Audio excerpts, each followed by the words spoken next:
Hello,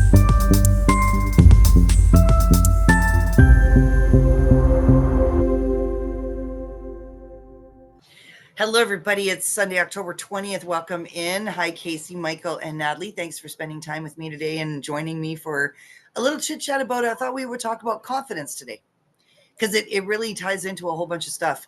And I noticed too, as I'm just really enjoying this downtime, I'm doing a lot of sleeping, which I know part of it is avoidance and depression. Part of it is, I don't know. I just don't know what else to do anymore. So I'm just shutting it down, going for a couple hour nap and then try again. Right. So, and trying to be, excuse me, and trying to really just sit in gratitude that I can. You know, watching all the stuff still, like my feed on social media still has a lot of stuff coming in from the Carolinas and the devastation and the rescue efforts and all that kind of stuff. And survivor's guilt is a thing, right? We have to be really careful because we can end up feeling really bad that our life doesn't suck, right? Or we can even get wrapped up into somebody else's grief and depression because it's overwhelming for us to even imagine what they're going through. And then we end up putting ourselves through things, right? Hi, Fernanda. Welcome in. Like, I know for myself, you guys, I've been really trying to think of, like, what was it that hit me the hardest lately, the last couple months? Like, what really knocked me off my pedestal? And was it a combination of things? Was it, just one thing, and then another thing, kind of, like sitting here and really thinking about when we get knocked off our stride, what knocks us off, right? There's been a lot of stuff that has happened in the last couple months going on in the collective wise and in our own personal lives as we get through this, remainder of this year. And so it's all of these things about confidence, right? You want to change your career path, but maybe you're not confident enough that you can get another job. Maybe the job market that you're looking in isn't healthy right now. Where's the confidence that you're going to even get an interview or get somebody that's interested? And then when you do finally, like me, I finally got some interest last week for this property management stuff. And just everything that happened, I couldn't go. So I'm going to try again next week. I'll see if the guy still wants to meet with me. Right. But was part of that a little bit of self-sabotage? Probably. Right. Just because it's a long way for me to go. It's a 2-hour trip there. And then on, so 4 hours round trip just to go meet this guy. And he won't tell me what he wants to talk to me about. So that always is a little bit of a red flag because I don't want to waste my time. Right. Going and then just getting roped into some stupid sales gimmick or something. So it's been really hard. I've been having to sit here and really think about confidence. Like, where did my confidence go? Why? And you guys, honestly, like getting knocked off social media again and then having to start at zero again and then being so heavily suppressed with it. It's like, it's hard to get motivated. Like, it really is. It's really hard to motivate myself to get back out there and say, okay, let's do it. And I realized yesterday that because I've been thinking about it really, like, all week, you guys, like a lot all week. Like, it's been really foremost in my mind as something I really want to get rid of and try to get down to that deep self-conscious stuff. And one thing that I really realized was that I was triggered by bullying, that old imprint that I have from bullying. Right, because of all the stuff that happened. And then I just finally felt like I was getting on my feet. And then Vicky's threatening me with, cursing me and shit like that. So that really, that's a big one, you guys, for me still. Right. Because it's like, what's the point of putting myself out there and trying to do all this good to have people that apparently know me and care about me? Like, we don't have to. Vicky can't do anything to you, though. Keep that in mind. No, I know that, Casey, but it's not the point. The point that I'm trying to make is that it seems like for me, just to try to be out there in a public personality wise, I feel like I just put a big target on my back that people can abuse me and bully me. Right. And it's getting harder and harder to bounce back because I take it too hard. Like, it really does affect me a lot, as you guys have seen. Right. So instead of my year getting better, and as the months have gone on, I was hoping by the time that I was sitting here at this time of the year, it would be like, woohoo, you guys, things are great. Website sales are great. Like, everything's great. It's not. It's just continued to have gotten worse and worse and worse over time. And so then on top of that, then you've got, never mind the self-confidence part, then you've got shame and blame and not feeling good about yourself, right? All of the woulda, coulda, shouldas. So it's that time of our existence right now where that's what we're going through, you guys. we're all going through that purge, that emotional purge. What's your deep, dark stuff? So has anybody else been going through the deep, dark stuff? Like, has something been coming up that's like on a deep, deep, deep level that you want to share with everybody that you've been trying to deal with? For me, it's been self-confidence and bullying this last couple of weeks. It's been in the forefront. For me, there's some confidence. That's something I've always been like working on. Phil and I'll talk about it, and he's definitely noticed like, it's improved a lot. But like some of it's like motivation and not feeling hopeless. Like, like what's the point of like trying or working hard at something? Um, but and just getting out of like that kind of mindset, because that's something I've been struggling with. So I just been like focusing on, not only just continuing like the work on like confidence and other stuff, but like the motivation. And I'm like, hey, things, not that things are like bad for me, but it almost just seems like I've been spinning my wheels all my life. I've not gotten where I thought I would be at this point. And sometimes just kind of feel like, why am I trying so hard? What's the point? Like, Yes, I get that. And the thing is that you brought up a really good point, because how I'm dealing with that right now is consistency, right?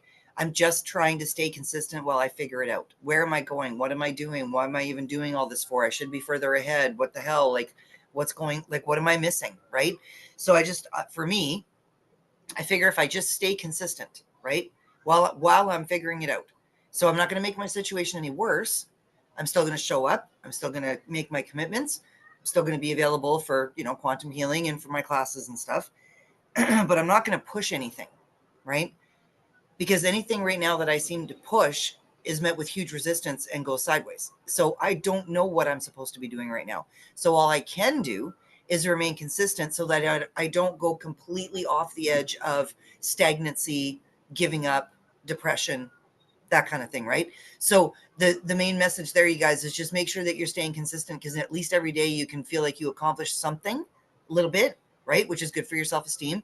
And if you stay consistent, that's sometimes when the breakthroughs happen, that you get that breakthrough in the monotony sometimes, right? So I don't know if that's helpful or not, but that's what I do to manage what I'm going through right now, Casey, while I'm trying to figure it out.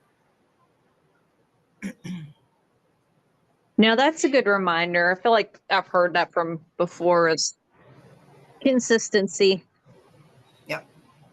You got to show up, right? Show up for yourself. Even if it's just, if all you can do to show up for yourself that day is just write a half a page of, I am okay, right? Some days that's all you can do. It's just, I am okay right in that moment, but at least you're doing something positive for yourself. So you guys, again, it's just the consistency, right? Like, we all have the tools: journaling, intention setting, meditating, clearing, right? Really being present in your body, taking that 3 to 5 minutes and just sit. No distractions, no phone, no music, nothing, just you and your breath, right? Just sit for a second and connect. And sometimes that's all we can do when life gets really crazy and chaotic and we're not sure and we're not, don't know what we're doing, and all that kind of stuff. Like, I don't know how many more letters I can write and how many more candles I can light and how many more, clearings I can do. And I don't know. So I just had to start taking it with a grain of salt and smiling at it instead of being frustrated, because I'm doing everything that I can do. So I don't know what else I'm supposed to be doing. Right. And right now I'm aware of my mental health limitations. So I'm really honoring them, understanding, that I know where the danger line is. I'm not there. So that's good. And I'm starting to come out of it. Right. I can see now that, today I feel a little bit more like being a part of society. I even went and took a shower today. Woo, yay me. Right. And just mainly for me, because I've been so damn lazy and I have to take all my crap next door and go use that shower. But oh my God, the water pressure over there is amazing. So I'm so glad that I hauled my gear over there. And I only had to haul it once, and then I'll haul it back when my shower's fixed, right? But that's just pure laziness. That's just the mode I've been in this week, right? And then trying not to beat myself up for being that lazy, because we do that to ourselves too, you guys. We allow ourselves to be in whatever mood we're in, right? I'm just going to be in a mood. And for me, it's been like hardcore potato, right? Not even a sad potato, just a potato, just a potato. No, just neutral, right? And then what do? We berate ourselves for being the potato. We got to stop doing that. So I've been trying to be really gentle with myself this week. Every time I have that little panic set in where I'm just like, you know, it's getting to be on, it's the 20th of the month. And lately, the way that I've been living the last few months, the only thought I ever have in my head is rent. How many days until I can pay rent? How many days until I can pay rent? I am so tired of living in that tract. So as soon as I start thinking, having that thought, like, oh my God, I've only got 11 days to come up with rent, right? I'm immediately changing it to my calendar is full, my classes are booked, everything is fine, right? Because I'm doing it to myself, you guys. And especially when you live alone, right, Michael? It gets really hard because you're the only one that you're your only cheerleader.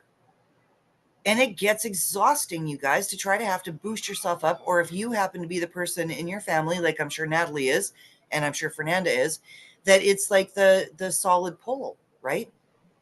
You're the solid pole. So you aren't necessarily going to be telling people when you're feeling under the weather, or then you're not feeling quite yourself, or you need a little bit of a boost, right? So for us that have to be the ones to boost ourselves all the time, it's absolutely exhausting. It's hard. That's why groups like this are so important, you guys, right? Because again, I'm having one of those days today. Could I have easily not done this and just kept sleeping and napping and doing my thing? Absolutely. Absolutely. Because I'm only giving myself today. Today is my last day of this bullshit, and then tomorrow's hardcore. Like, get on it. I don't care how I feel when I wake up tomorrow morning. I am not allowing myself to stay in this. I've done all my thinking. I've done all my processing. I've figured out what my things are. Okay, good. I got my answers. Now it's time to pull up my bootstraps and get at it. Right. What that it is, I don't know. All I know is that I can't do this anymore. I've done this enough. But I'm not going to, get upset at myself. Did you want to say something, Natalie? Yeah, you kind of hold the fort down, and then nobody holds the fort down for you. So Yeah. you have to hold it down for yourself, and you kind of, I don't know, there's good days and bad days. Yeah. Yeah, there is. And it even for me, you guys, it came down to something so little yesterday that it just made me kind of sad, but only just because I've been processing and releasing, right? Was that like yesterday, I just, the energy just to even put shorts on to walk to the end of the driveway and across the street to go get some fruit, which I really badly wanted, right? Just that effort. It made me like, I got so sad for a moment. I didn't cry. So thankfully it didn't put me off the edge or anything for the day, but it was like even just in that one thing that if I had a partner or a roommate or somebody that was close by that cared, just to be like, hey, I'll buy your fruit if you'll go get it, right? That kind of thing, like just having that mutual support, that we feel like we're not doing this all by ourselves. And even when we're surrounded by people, we can feel like we are doing all of this by ourselves, right? And Casey and Phil, the only reason I didn't mention you in the swiveling thing there is because you two keep each other very, very stable that way, right? So that's why I didn't mention you two when I was doing about being alone and sometimes having to be the stable part of the family, right? Because sometimes we have to do this shit by ourselves and it sucks. And there's a lot of people out there right now that are really feeling it. They're really aware of how alone they are. And yeah, of course, sometimes we get lonely. Most of us that are single and by ourselves, or even people that are with people, you guys, we all cherish our what you call it, our solitude, right, and our alone time and having our own space. But when we don't want to be by ourselves, it's like it really sucks. It really sucks because you just like somebody there just for a minute and a half, right? So it's about managing those things, and especially as we're going through this last part of the year where we're still going through some more major shifts that are happening. I noticed that my feed is very quiet. It's very, very quiet out there. There's not a whole lot of new information going on, nothing super explosive. Iran and Iraq and all those guys seem to even have calmed it down just a smidge over the weekend, right? Nothing too big going on that I've seen. Anybody see anything that you want to talk about that's bothering you? That's no. And again, for me, it's like I've got to stop watching the Carolinas and the Appalachian stuff for a bit because it hits my heart too hard every time. Right? It's just too tragic. It just feels like there's not enough happening. but what else are people going to do? You can only do so much in that circumstance, right? And then all the frustrating part of it, I'm trying to stay away from the frustrating politics and all the bureaucracy around it, because that doesn't help anybody, right? So make sure you guys are taking a break, right? If you're feeling like you just can't deal with it, or it's too much, or you're noticing that you're getting too much of an emotional reaction one way or the other to anything that's coming across your feed, that means it's time for you to take a break, okay? Because you shouldn't be getting too over emotional about things that you're seeing on your feed. You shouldn't want to, go ahead. Go ahead, No, Fernanda. there was one that I was like, oh my God, like it hit me today. It was like a quote that said something like, when somebody asks, like, why do you look so sad today? And then like, you're like thinking, well, I'm sad every day. I just didn't have like the energy to hide it. And I was like, oh my gosh, like that hit me Yeah. today for some reason. And I think a lot of us are at that spot, Fernanda. I know, you're not alone there, right? You're not alone there. Yeah. And we're all waiting for the new world to change, and it's not happening as fast as we like. So we get disappointed and down on that, and just doesn't feel like anything's moving forward. We're stuck in our 9 to 5s. Yeah. Or those of us that, like we'd kill for a 9 to 5, right? I want out of the matrix. I want out of the matrix. Shit. Oops. Might have burned a bridge there that I wasn't, but that's my life too, you guys. Like, I'm one of these people. I don't explode bridges. I burn them down. Like they're gone. Right. And so there's a little bit of regret there going on too, where it's like, you hate the matrix and we all want out of it, but wow, does it ever go far to sustain an existence? Right. Even if it feels like it's not. And that's the other thing that I can't handle watching anymore either, is seeing how many people, that are struggling to pay their rent, moving into their cars, living in Walmart parking lots. It's absolutely awful out there. It's absolutely awful. So then, of course, then the cycle continues, because then you see a story like that. Then you're like, well, I feel bad. Like now I'm mad at myself for having my own little pity party when my life is fine. Right. Like it's always this cycle, you guys, like this. It's like a fear of, I don't want to be there. I don't want to be that person. Then you try to be grateful for your own life, but then you feel bad that your life is so good and somebody else is sleeping in their car and try to figure out how to feed their 3 kids and their 2 dogs, right, while they're doing it. Or hearing about people that are working 3 jobs and still can't manage to sustain a lifestyle, still have to live with their parents, right? So it's like this constant cycle of shock and guilt that we're always going through all the time, right? So when do we get to a point where we're just going to say, I'm okay in my own existence and I'm really glad that I'm on my path, right? I'm just glad I'm on my path. Because then you're not judging anybody else. You don't have to feel bad about somebody else's journey. We can't possibly fathom why anybody would want to go through the devastation that happened in the Carolinas and the Appalachians. We have no idea. We don't understand why people would choose to come into this world and live in a place like Palestine, the Gaza Strip, where they're being bombed and continually traumatized day in, day out. Anybody that lives in those countries, I'm sure none of them ever have had a good night's sleep. You know what I mean? Right? Yeah. But we can't feel guilty about things that are happening halfway across the world that we have no control over. We can only just be truly grateful for our own journey, right? Without feeling bad about it. That's the trick. Don't feel bad about the fact that you're okay. Okay, you guys? Because that goes a long way with confidence, right? You can be confident about it. There's a big difference between being confident and arrogant. You don't want to be arrogant about it, right? Right? Like, oh, look at it. Well, you were so stupid. They told you you should be prepared. I've got a whole room full of bottled water and canned beans. Well, good for you, asshole. And now you're going to get botulism because you were being an arrogant asshole, right? There's consequences for that. And never mind the whole where is God thing and all of this, you guys. I don't know. My faith is tested every day, single day these days. That's another thing that's really weighing heavily on my mind. Right? The faith thing, because it's coming up a lot. It's coming up a lot when we're talking about all of this UAP stuff, and everybody talking about the rapture and apocalypse and the UFOs, the aliens are here, right? So you can't help but think about your own belief system. What do I believe? If today was the day, what do I believe? Go ahead, Michael. Whenever I hear "Where is God," I always think of this T-shirt I saw once. It's said, "I found Jesus. He was behind the couch." Yeah. Yeah. I found Jesus. He was behind the couch the whole time. The other one I like is Jesus is coming. Everybody look busy. Yep. Oh, have you guys seen the Caucasian space Jesus? No. No. It's funny. It'll be like a space background, and they'll have like white Jesus.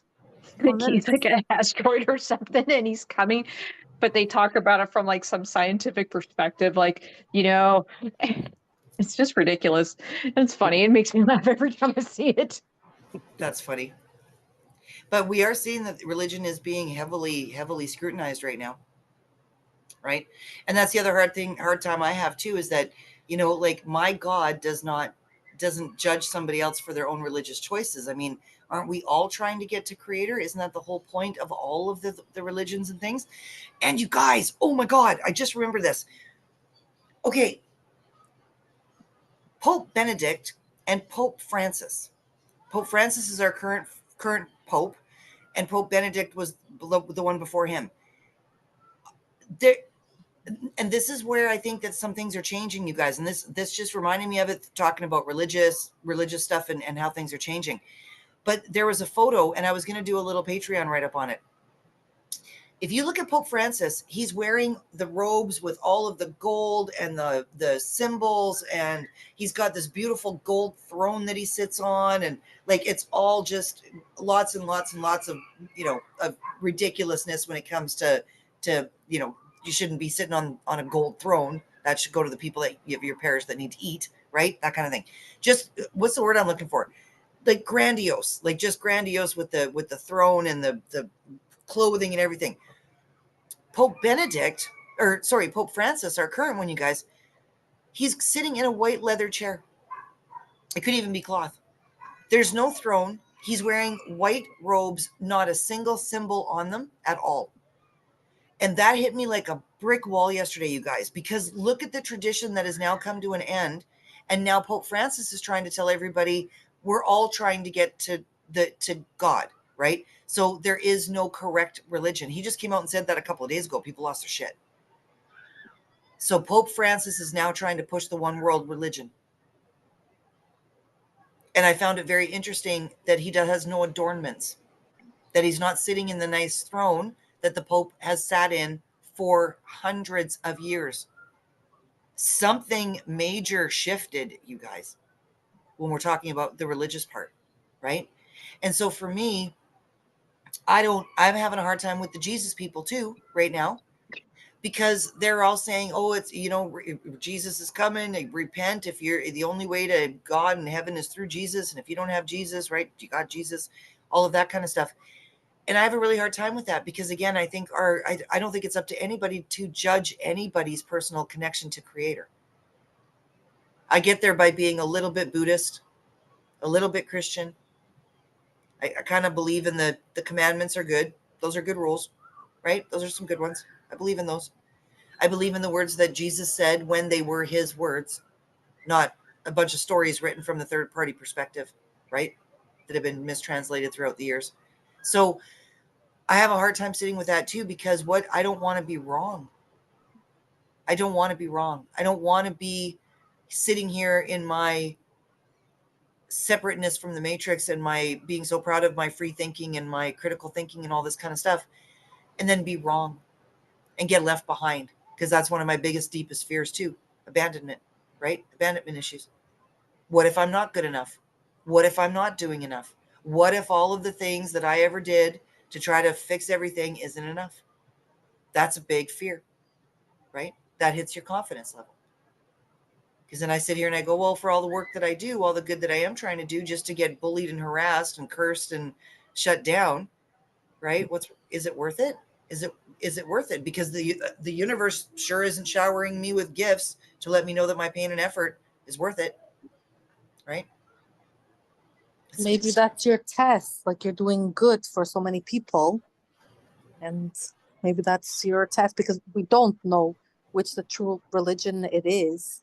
Like, we all Right. follow different religions, but I believe like it's whatever is in your heart. Like you do good to your, your neighbor, your fellow friend. I think that's like doesn't matter what religion it is. That's how we should be living. I completely agree. I completely agree.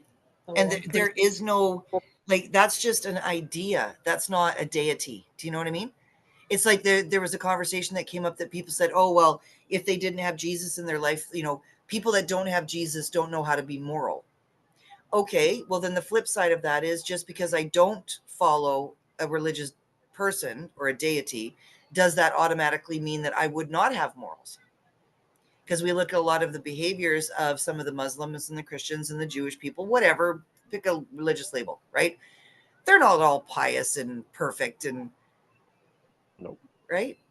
So We're yeah, all bad.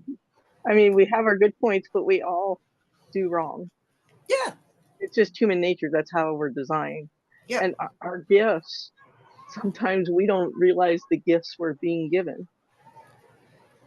Oh, is that Sometimes we're looking for something else, and the gift that we are given is like right in front of our face, and we don't see it. Yep. Well, and That sometimes the image gift that is the just lesson. Mhm. Sorry, Michael, go ahead. The image that came to mind was just the people walking around like peacocks with their feathers all fan down, and I'm perfect, and yeah, Yep. they're right all the time, and yeah, that's what turned me off of religion. Yeah. Yeah, me too. And they're doing I exactly what they're not supposed to be doing. They're not Mhm. supposed to be judgmental. That's supposed to be God's and Jesus's game. It's not our game, not our circus, not our monkeys. that's a fact. Well, and then again, like I just and the too many of these true crime stories that I'm coming across, and this one that I saw today, a pastor molested over 200 kids, and his wife only found out because he had done a rule that she got her walk-in closet, he got his man cave, right? But the deal was is that they would never go into each other's space. It was their private space. And then she realized once she had to go down there for some reason. I can't remember why, but anyway, she had to go down there for some reason, totally legitimate reason, and found videotapes, and then found videotapes of him brutally raping and harming children, right? But then she realized how many people from the neighborhood and from the church and these high up associations that had been with him in that basement. Oh, I know what it was. She got stabbed. There was a girl that escaped. He had some chick chained up in the basement, doing God knows what to her for God knows how long. It was days, right? And so she managed to escape, but the wife came into the kitchen, surprised the girl that escaped. She grabbed a knife and started swinging, of course, because she was terrified. She just wanted to run for her life. Didn't know if the wife was friendly or not, right? So unfortunately, the wife got her handgun and shot the other girl, dead. She's deceased now. But that's how she found out that her pastor husband was raping and molesting and doing horrible torture and then pimping it out to his buddies. Who do you trust in this world, you guys? Like the clergy, like we already knew for a long time.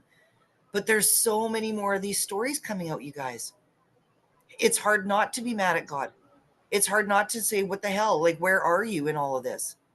Right? It's horrifying. Yeah. But we've got to face all of that. That's part of the biggest, like, that's the black plague of the planet. Is this? And what's with it with all these people that take video evidence of what they're doing? I don't understand. I don't understand it either. Uh-huh. It's a sickness. It's just their deranged mind. Mm-hmm. I don't understand it, but it's just almost all of them do it. Mm-hmm. Well, and you know what's really interesting, you guys? Now we come down to culpability for the witnesses, right? Because we had it with the Epstein stuff. There were all kinds of people that knew what was going on. Nobody did a damn thing, right? Now we're going through it with P. Diddy, and this one they're promising a big shocking revelation, and the next arrest is going to be a big deal. Like it's going to be the one that's going to shake the foundation, so to speak. I don't know who it is. I'm waiting to find out too. Where was I going with that? But now you've got all of these people that knew. thousands of people, thousands over the decades that knew and didn't try to stop it, didn't try to save these girls, these children, right? It's not just girls, it's young men as well, right? So where does all of that fall into? What are we going to do with all of that? Because people are going to want heads to roll. People want people to pay for this. How is that going to play out, you guys? Because we've been talking about it for a little while now, right? When the Epstein list came out, everybody's like, I want to know who's on the list. And I kept saying, why? Because what are you going to do about it? There is no punishment except death for these people. Horrible torture, eye for an eye. I'm not opposed to that. I think that that's, if we've got these really wicked, awful criminals in the justice system, let's use them. They Let them have get. children too. What's that? They have children too. Just tell them what they did. Yeah. Well, and there's some people that are in prison. You don't even need to give them a reason. Just let them loose. Let them do their thing. Right? Like why does the taxpayer keep, like, it all comes back down to the money generated again, right? Oh, and then that got me to like the people that are trapped in prisons and stuff going through this North Carolina stuff. Terrible, terrible, terrible, terrible stuff. Ugh. But we have to go through the destruction before we can get to the good stuff. But you guys, one thing, and you know me, I don't know how to sugarcoat things. I really don't, because I don't think that is beneficial to anybody. So let's just say the things and get through the things, right? But my best friend in the whole world, she did her master's degree on women's rights throughout the centuries and what's actually changed and what had to happen in the societies in order for women to have their rights that we do. Okay. Because if you think of it for 2024, we're still pretty Stone Age when it comes to women's rights, right? When it comes to equal pay, our autonomous right to our bodies, the abortion issue, the whole 9 yards, right? Even women to this day that are still having their clitorises amputated. Okay. These practices, these horrible practices that still happen. Women being raped and abused, held as prisoners, captive, chained to walls. Have we come that far? Not really. It's no worse than the caveman days when you get bopped over the head with a stick and then they just drag you by your hair. Right? I'm surprised that women even still have long hair. I'm surprised that we didn't do away with that as a survival tool in evolution. Right? Because girls know that. When they do medical studies, they don't include women. They do it on men. Yep, that too. Right? So, sorry, I lost my little train of thought there.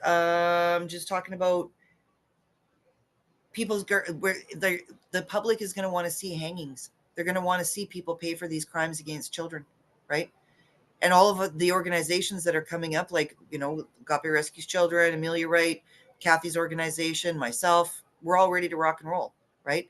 And there's more organizations popping up every day that I'm seeing more rescue children, the healing, that kind of thing coming up, right? So we know we're going to need it because it's starting to pop up in the collective.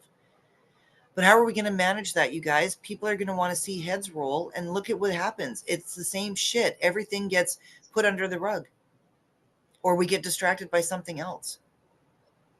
The latest thing, the latest Elon Musk, whatever he's doing, the latest crash in the financial system, the latest gossip from whoever, the latest atrocity in law enforcement and CPS. There's always something, right? There's always something. So how are we going to handle this? How are we going to handle this? How do we handle it if nothing happens again? Because there were so many of us that got really excited about Epstein. Nothing happened. Nothing happened. But me seeing, and this is good. See, I can tie all these things up now. This is good. So with this whole Pope Francis and Pope Benedict thing, I would like to hope that something changed, because I don't think the oligarchs are that smart that they would have gotten rid of the symbolism just because we were catching on. But that is a possibility as well. That's why it's all white now. Pure white, you guys. Pure white. Actually, I'll see if I can pull it up here and share. And likely just an actor dressed as the Pope, too. Well, that too. We can't trust anything, right? No. Right? And if we're all waiting for a big deity to show up and then take the chosen ones, okay, well, go ahead. Because I don't know where those people are going, but I feel like they got deceived too. I Right? was just gonna remember. I just remembered something you said about being. Oh, sorry, washing dishes. Do you know Fatima, like in Portugal, where those three, like I forgot the names, like I sure do. I know all about just Jacinta and Francisco yes, and Lucinda. yes. So now, like, because my aunt just went there to Portugal this summer, and she's like, oh, because I always used to tell her, I'm like, that's the like the Catholic thing they're hiding, because even in the Bible it says that Jesus was black and blah blah blah, and they're like, oh, you're dumb, whatever, blah blah blah. So now she went this summer to Portugal, and now all of a sudden they put a black Jesus, and everybody was like, huh? Like, where What? did that come from? Yeah, like in Fatima, like. And I was like, oh, see? So where, but they didn't have no explanation. They just had all of a sudden a black Jesus statue Well, there. and you guys, I mean, we have to understand too that if Jesus did come from Bethlehem and Nazareth, he's definitely not white. No, blue eyes and Yeah. blonde hair. That's what I kept on saying. Oh, you really think he's blonde? Come on, Yeah. blue eyes. And a But lot now of even the Catholic Church is acknowledging that, because they even put a black Jesus there now. wow. So that was interesting to me. Well, and if you look at some of the interpretations of Jesus, he's actually a redhead, which means he would be a Nephilim, right? He'd be on Anunnaki. Yeah. Which I find funny, right? So what about you guys? How are you all doing in your faith these days? What do you like? How are you all doing with your faith? I really want to know you guys because I'm really struggling with mine right now. I don't go to church anymore. I don't participate in any organized religion. You just read the text. You believe that you do have a higher power. I believe in Jesus. He was a man, walked the earth, did multiple things. There's other texts that you can read, the ones that they took out of the Bible that they don't want you to read. So go read those. And you just move on. I mean,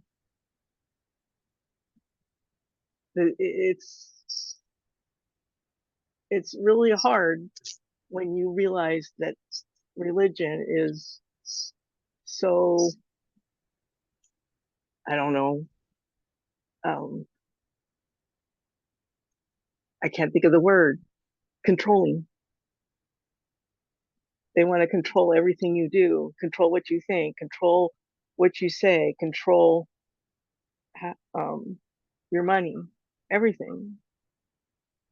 So you read the text, you read what it's telling you, because a lot of times pastors don't tell you what they're telling you. They're telling you that their interpretation, the interpretation's within you. So that's how I do it. Thank you. That's helpful. Because again, I do think it's a very personal connection. I don't think there is a right or wrong way to believe in Creator. I just think that there's the deep imprint of the programming, right? Because that's where my guilt comes in, right? How dare I think differently? And, because that's why there's still a part of me that's like, I hope I'm not wrong. And I know I'm not. I know that. I know what I practice, what I preach. I spend a lot of time thinking about this stuff. Like, I'm very solid. I know I'm solid in what I believe. But right now, things are so crazy. It's just like you doubt yourself, right? Like, hope I'm right, right? Interesting. Okay, Michael, you're up. What were you gonna say about how are It's you doing? just, yeah, I find with religion that don't know what to believe. Like people are so dedicated to this Bible that's been curated to control us. I have no faith in that. And it just comes down to going within your own intuition and what you believe. And if I'm wrong, I'm wrong. I tried. I think that's the big thing too, you guys, is that as long as we're trying hard, right? Like we're doing the best that we can. We're Yeah. really trying not to hurt anybody. We are trying to heal, get a place in ourselves, understand our position in this life and what we're doing here. Like we are trying, right? That's got to count for something. It's got to Yeah. count for something, right? Fernando, what about you? What's your religious beliefs these days? How are you doing with yours? Hold on a second.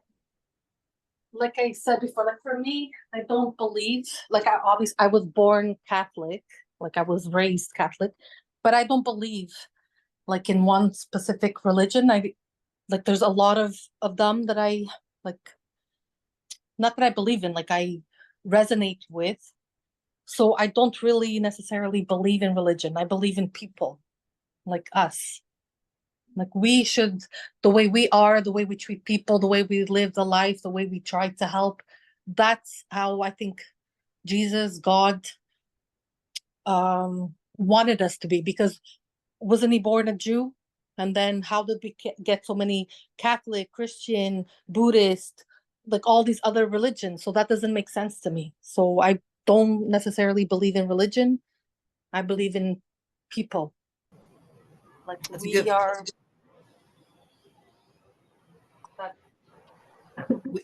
We are what? Sorry. I don't think that just because I decided to be Catholic, I don't think that's you're a Buddhist, let's say, so I'm better than you.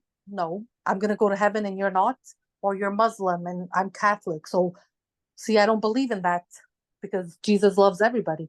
So I don't believe in religion. Like we're not gonna go to heaven because you believed in like a certain religion. I don't believe in stuff like that. And I like all, like, there's certain things about the different religions that I really like Hinduism. I love that they have like 170, because they basically gave a god to every emotion, is basically what that is, right? So that's an easy way to, if you're pissed off, okay, that's the one god. If your toe hurts, you go, you know what I mean? So they're kind of like the Catholics that way, right? They have very specific people that you go to for your specific needs. I love the Buddhism way of, we are all one, we are all connected, and compassion and love is where we should be striving for. That, I dig that. Nothing wrong with that at all, right? I love the utter faith and, what's the word? Obedience of the Muslims. Like, I would love to know what it feels like to have that kind of faith. See, that's the one that I don't really like. I do believe in all religions, whatever. We all have like something that's right, obviously. But like, I don't think that Jesus or God came and told them, to the women especially, like, you have to cover up all your body and just show your eyes. That part, like, I've never considered myself a racist, but in that way, I feel like I am racist because every time I see that, I'm like, I don't think Jesus would want or God would want you to like cover up your whole body and just show your eyes. Well, no, and we know that that's a man, like the men make them do that because the men can't handle their urges, therefore they want them covered, right? So that's a man problem. That's definitely not a God problem. Yeah, but they believe in that. It's like they live their whole life and then they, get their children to do that too. See, that I don't believe in. But besides that, I believe a little bit of every religion. Yeah. And I do too. I believe all the religions have a little bit of something. If we could all get it all together, we might have something good, right? Well, we know that there is a creator because every civilization believed in a higher source. Every single one. Absolutely. So it might be bits and pieces of all of them.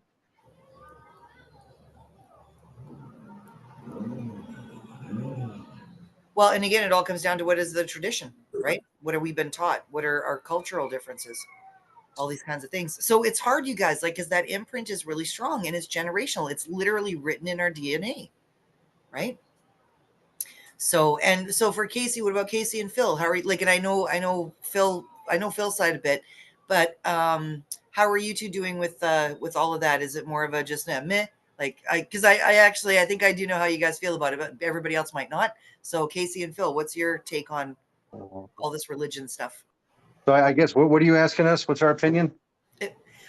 Just about religion, like everything right now where it's coming up, there's so much talk out there about the rapture and an apocalypse and, religion. And if you don't you better get right with Jesus and all this kind of stuff. Rapture. So how do you guys handle your belief system right now? So, well, for one, rapture was not part of the original book. That's first thing right there. Okay.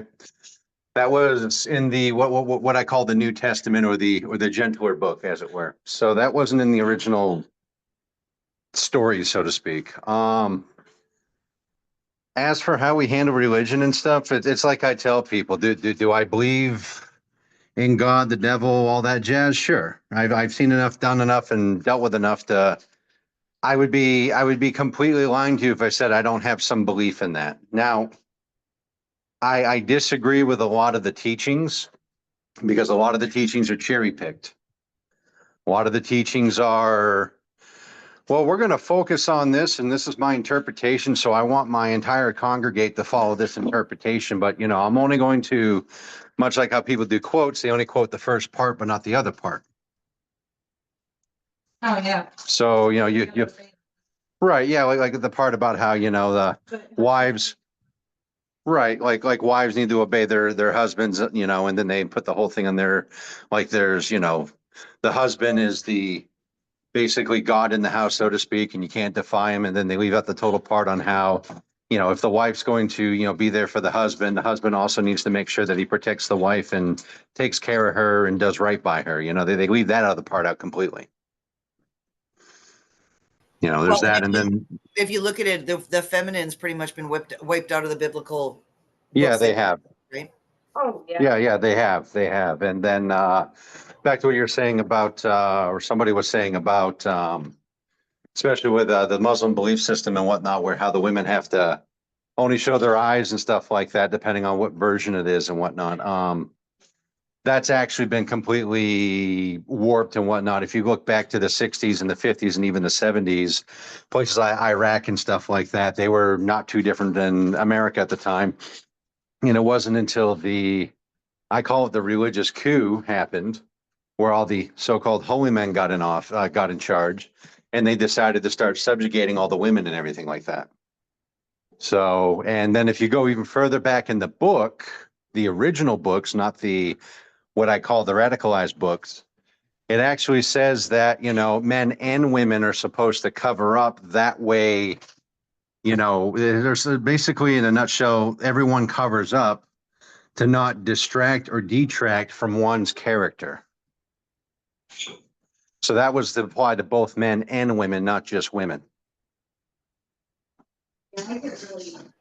But that's what's so interesting is, like, look at bathing suits, right? Like the Yeah. progression of bathing suits over the years. If we go back and look at what they were dressed on the beach in the 1920s and 30s, oh my gosh, like that just doesn't look like fun at all. That looks like so uncomfortable.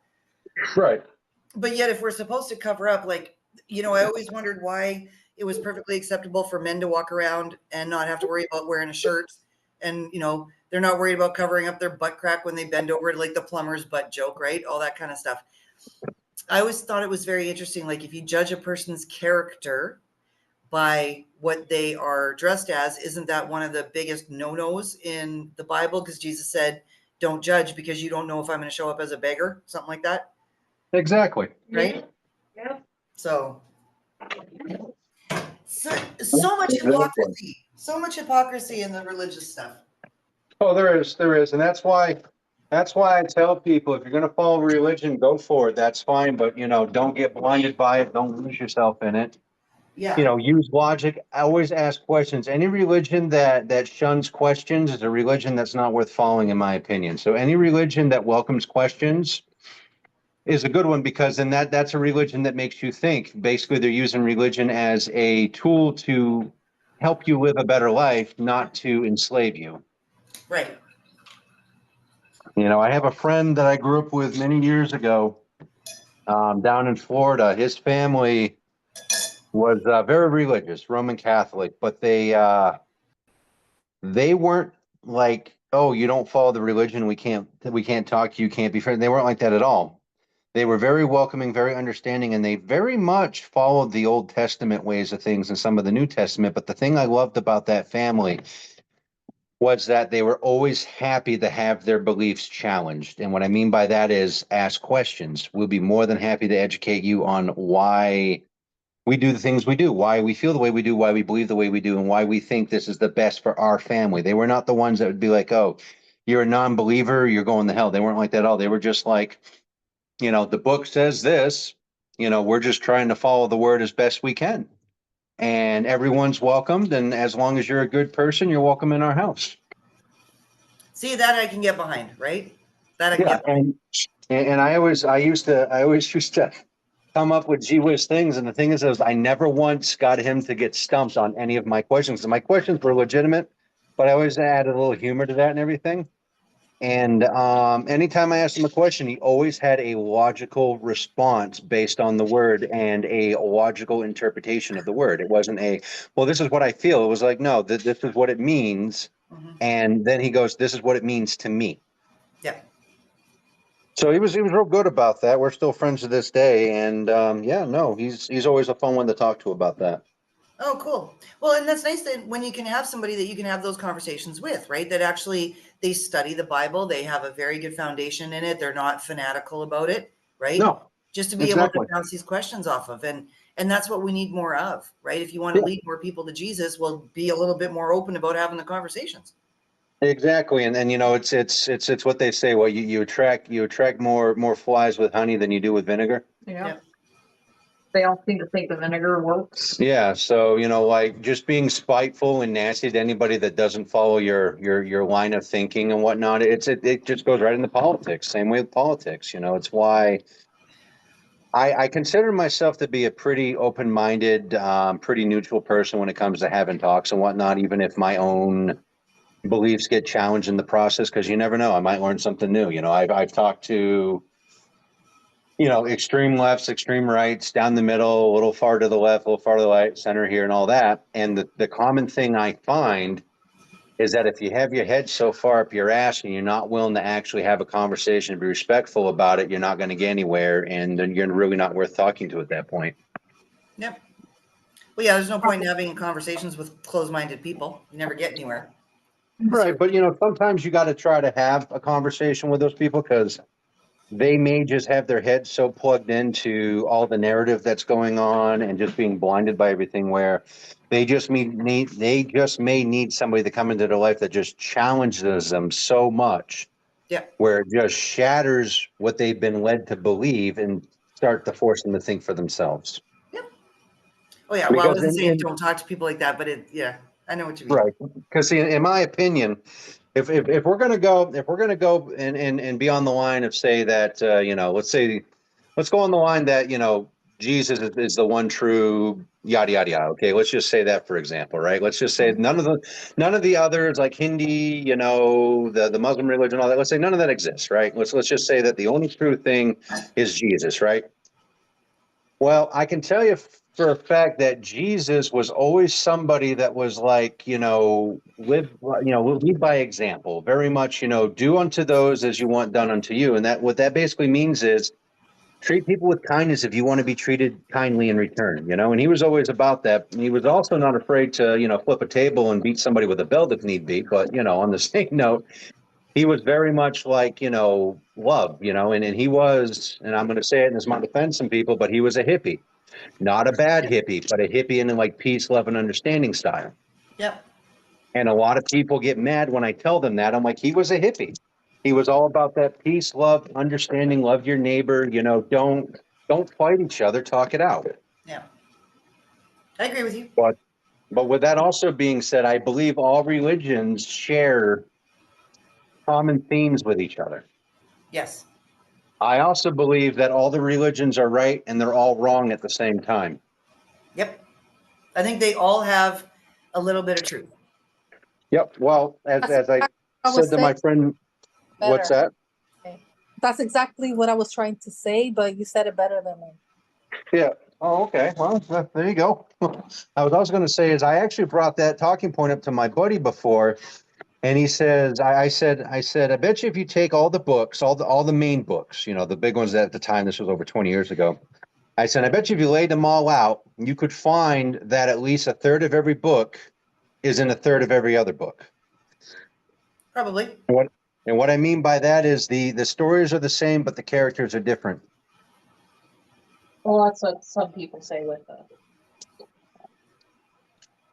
the flood is always the big argument for that a lot of faiths have some sort of like story about a flood. Yeah. you know. Yeah, so like I said, I think they're all right in some aspects, but I think the way they go about it is not the right way. But again, that's my opinion of things. Mhm. But that's the whole point. That's why we're doing this, right? I was just curious as where's everybody's heads at when it comes to, your belief system. And it's important that we do a check-in with that as well, right? It's part of our energy center. It's part of how we feel grounded or how we feel supported or how we feel, worthy, right? Is our connection to whatever's above us. So I just wanted to do a check-in and see how you guys were doing with your above connection. Yeah, well, that's how I feel about it. And is that how you feel about it too, Casey? You got difference of opinion? Cool. I mean, I'm getting pretty, I mean, some of it I feel like I'm still evolving, but I think there's a lot of good, valid points in a lot of faiths.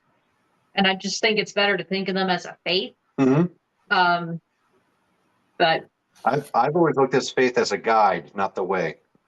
I get frustrated with some things I see, which is mostly like Christian crap, but that's because that's more what I'm around. Like, or some hypocrisy I'll see with that, but we're all seeing that. Like, gosh, one time with my mom, and I still kind of pisses me off to think about it. There at this church I worked at part-time, one of the male employees weren't allowed to be in a car alone with like women unless it was like their wife or something. But it was okay for a guy to give the pastor's daughter a ride home when she had a car issue, but not me. And my mom tried to be like, well, that was different. I'm like, no, it's not. Why is she different than me? Because she's the pastor's daughter. I'm like, that's a bull crap. Yeah. I mean, I just, and I feel like that's a shame because that's not what Jesus taught. And yeah, I don't know. I could probably go on, but it doesn't really serve any good. And Jesus wasn't white with blue eyes. Oh, we already talked about that. Oh, okay, good. Yeah. I did Well, mention yeah, and Caucasian there should students. be no double standards. There should be no hierarchy. Like that's Yeah. the whole point. That's why so many of us are so frustrated right now because it's like we are all one. There should be no lack. There should be no better than, right? Like it's okay to be better than. I mean, if you're skilled at something, okay, well that's one thing. What I'm talking about is the structure in society where people have and people have not. We should have none of the have-nots, right? Well, that hierarchy does go along with that have-nots and the haves. Yeah. And but I don't think like a lot of these quote unquote Christians in America and other faiths too, and they don't operate like that. They're not really true believers. Like I've met Muslim people that I've worked with, and they were far kinder and more compassionate than the Christian men I'd run into. Like I worked for a Muslim man in a lab, and he was bummed that I was leaving his lab, partly for a lot of reasons, the practical, spending time training me and stuff. But he's also like, Casey, how can me and another Muslim man that was a part of the lab at one point, but they're both like, you're moving away, but we kind of want to protect you and keep an eye on you and make sure you always have work and things that you need. I never got that from any Christian man. I don't even get that from my dad. And here's these two Muslim men who are all like from Jordan and India, and they're all like, dude, we want to make sure we want to take care of you. Like you're not even our family or wives or daughter. We're like, you're a single woman. We want to make sure you're okay. Yeah. Well, and that's wonderful. But again, it doesn't come down to the religion. I think that comes down to the human being. You're right. Yes, yeah. Right? They were just lovely. Yeah. Yeah. I've met some really lovely people of all walks of life. And, sorry, the dog is chewing on me. And I was talking with my hands and I put my hand down and just happened to put my finger right in her mouth. It was perfectly, like I couldn't have done that, but ouch. Better if I tried. Please. Jula. She's just being a huge distraction. Sorry, guys. But it comes down to being a human being, right? It's like that question that we asked earlier. If you didn't have religion, would you still be a moral human being? Well, of course. I think that is something that we are born with that gets beaten out of us. right? The morality part, or it gets taught out of us or traumatized out of us. Hang on. If I have to endure the cuteness, so do you guys. But I think that's something that we are all innately born with, is a moral code. But if you look at kids, you guys, kids don't have a moral code. They'll rip your face off if you take their sucker or their doll or their baseball or whatever. So it's a real, like, because I just realized that the really the disinformation, or the, I guess the lie in what I just said. Because are we born with a moral code? Because look at the way that kids treat each other, right? They only Definitely apologize because they societal. know that we make them, right? When kids are just being kids and they're being mean to each other, whatever, they're not apologetic about that at all. They only know that they're doing something wrong because we told them. It's a very interesting. Lord of the Flies situation, if they were just left alone. Yep. Absolutely. But don't you think maybe we are overall, like, maybe we do need a little bit of supervision as human beings?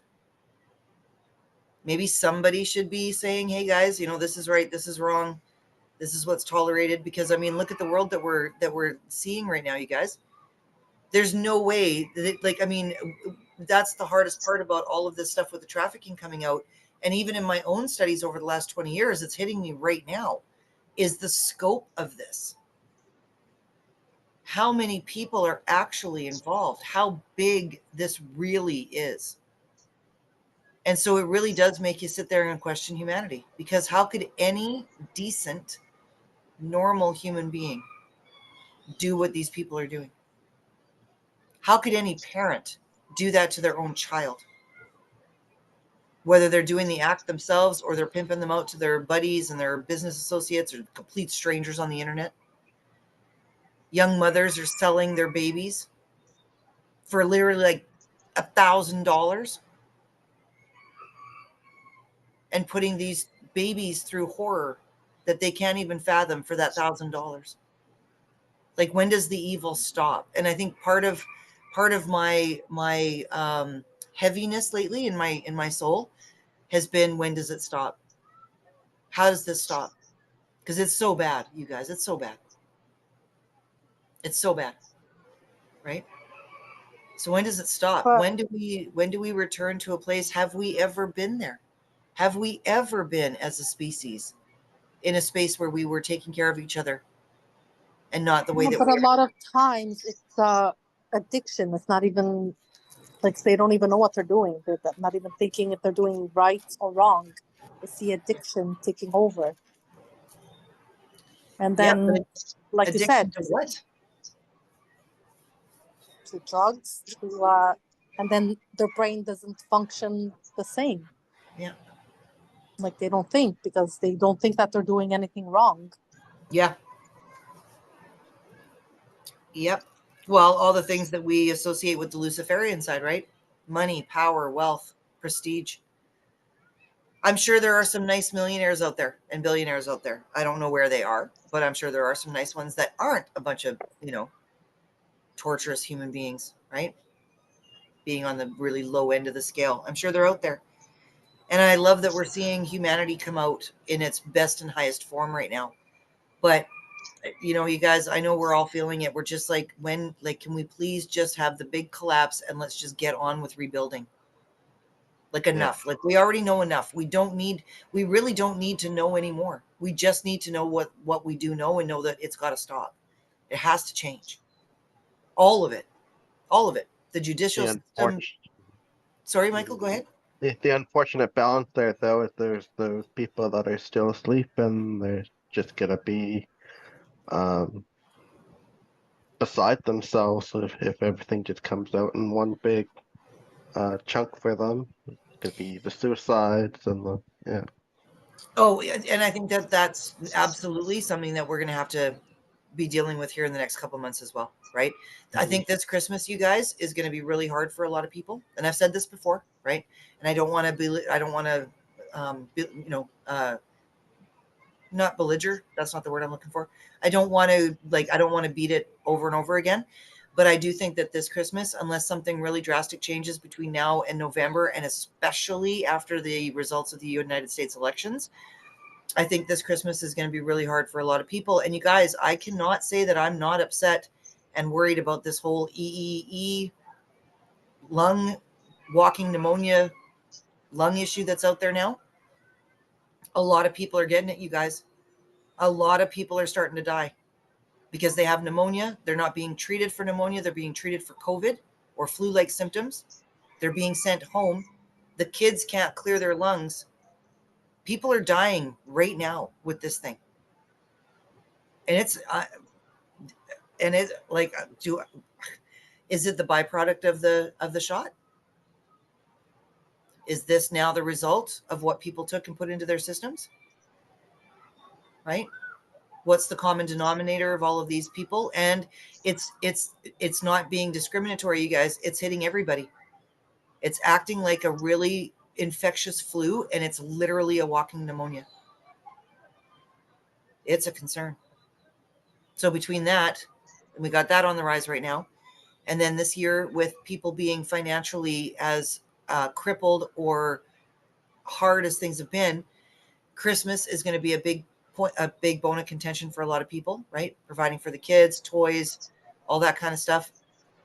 And now Walmart just went, and I saw a lady that they took the self-checkouts out, and now you have to pay the $50 a year or whatever to be to subscribe so that you can check yourself out instead of waiting in the long lineups.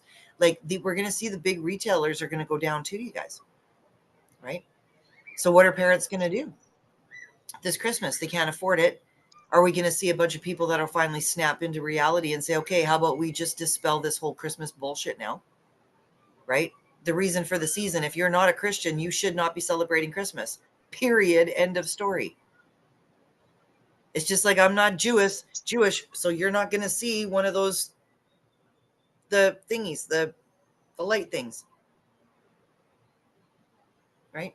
Menorah, I think it's called. A menorah, yeah. Mm-hmm. Yeah. Sorry, I wasn't trying to be facetious. I just couldn't remember what it was Yeah. called. I can see it in my head. Right? But I think that that's part of where the deception lies as well. So are we going to finally have a bunch of people that will break the spell of that for future generations? Because think about it, you guys. You take a whole generation of kids right now between the ages of 0 and 7 this year, and you tell them that there's no Santa Claus and that the commercialism and all of that, right? We can't afford your PlayStation, or dad's going to have to go and sit in the garage and start the car and never come out, right? Right? It's that bad right now. It's that bad out there. So we've got to be prepared for that people will lose hope. We got to hope that we keep the balance. Those of us that are working on it, struggling through it, clawing our way through this transition. We got to hold that space for the collective, you guys, because look at how easy it is to slip off the edge, right? And go into the depression and the anger and the hopelessness of it. Because right now it does look very hopeless. No, none of us can see what this looks like going forward. They didn't even talk about AI, right? And what that means.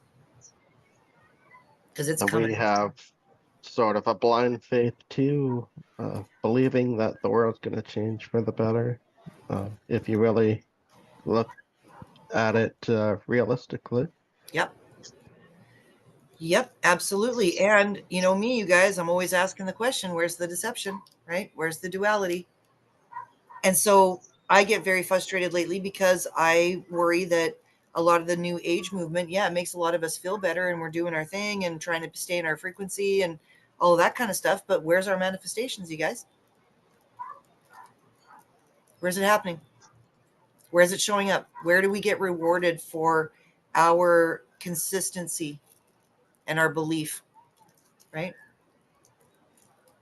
Is there a reward? Do we get to see it in this lifetime? Are we just going on blind faith that we just do the best that we can right now and not judge anything and hope that in the next one, the next go around, the whatever we're doing after this, that there's some sort of a reward? Do we even get to have the luxury of thinking there's a reward? Maybe that's a trap too. Right? So I don't know. Natalie, what do you think? What do you think about all the stuff I just said? I think a lot of times we worry about all the whole picture and forget to think about our small group of our own little world. Yeah. We worry about what is going to affect across the globe is going to affect us.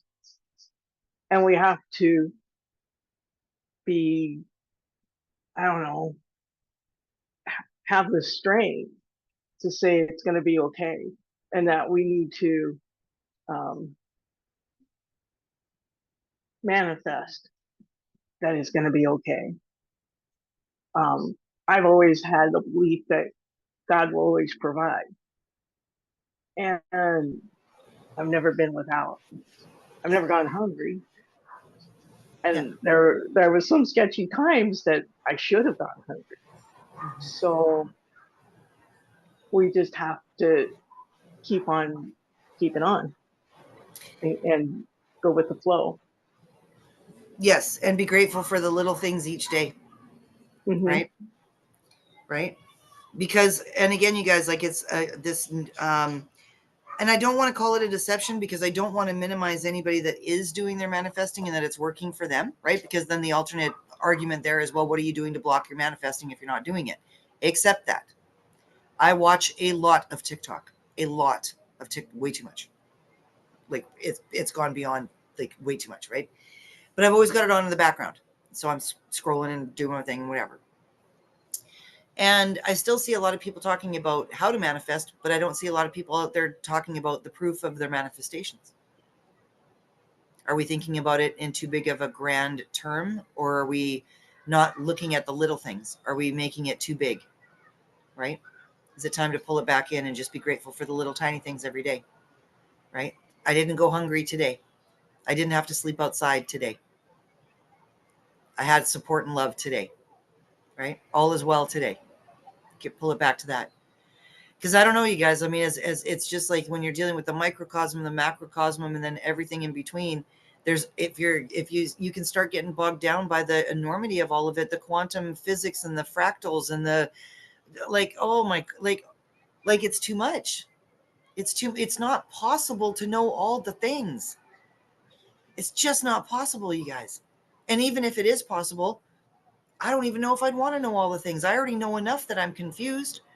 I already know enough that I wonder. I'm like, well, should I be using, earth magic? And because I know it works, right? But I'm still on the fence of what side is it? Is it a good thing or a bad thing? I don't know. Am I halting myself by putting a good or bad label on it? Does it have to be good or bad? Can it just be useful and use it for what it's supposed to be used for? Right? But I'm so scared of being in trouble on a cosmic level or some sort of like, soul test that I'm like, I'd rather be safe than sorry. But what if I'm halting my own experience by being a chicken shit? This is where my head is, you guys.